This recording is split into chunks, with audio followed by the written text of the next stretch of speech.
Okay, today I want to explain how we can use the PRO-5 Oxygen Concentrator to give different oxygen flow rates to the VMUS-4 so that we can get different ozone concentrations.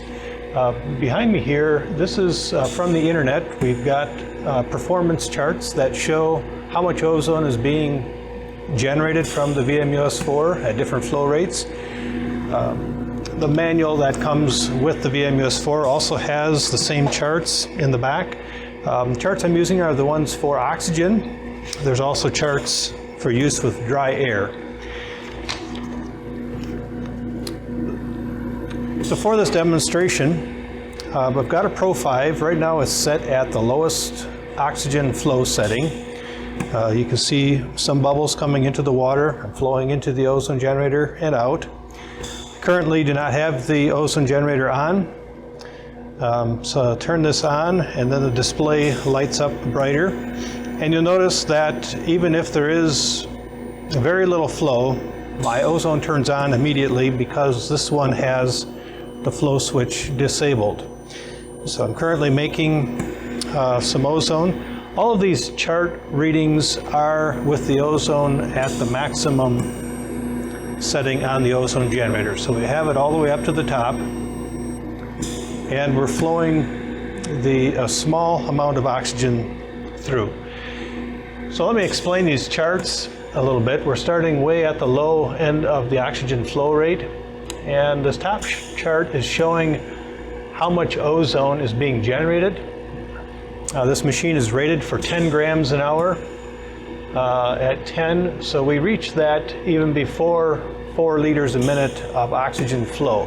This is capable of 5 liters a minute, which would bring it up to about 12 liters or 12 grams per hour of ozone production. The second chart shows how concentrated the ozone is. So at the really low flow rates, the ozone is going to be more concentrated. The higher the flow rate, the less concentration we have with the ozone. You'll notice this little hump right at the beginning. At extremely low flow rates, the ozone generator actually generates enough heat inside the cell. It consumes the ozone before it even comes out of the machine.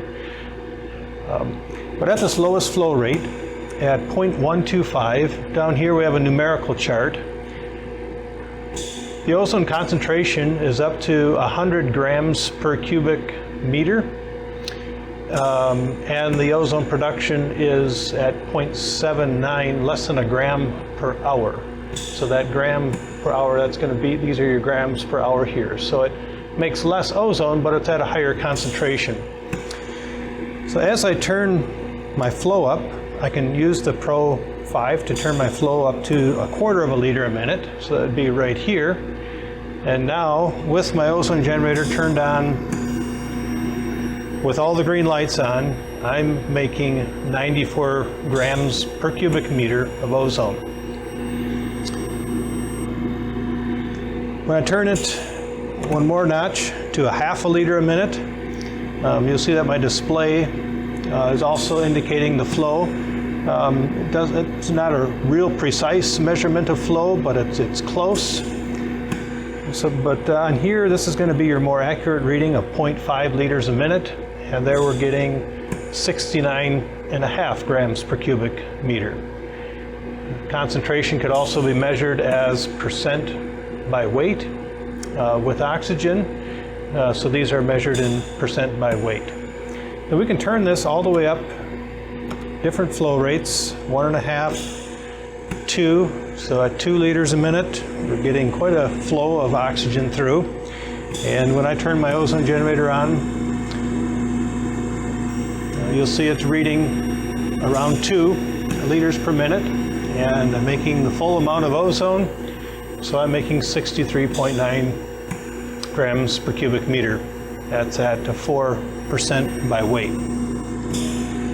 And finally, I can turn it all the way up to 5 liters a minute.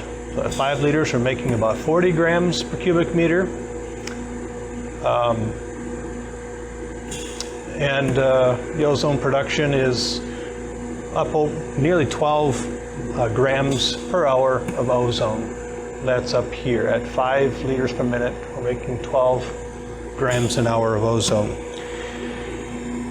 So I hope this is helpful in determining different concentrations that you might be looking for with this equipment. The PRO-5 is matched very nicely with the VMUS-4. It makes enough oxygen to give over the rating more than 10 grams per hour of ozone from the ozone generator, and it also allows you to set it at very low flow rates to get the high concentrations that you may be looking for. So I hope this is helpful, and the next video will show you the same thing with some different machines.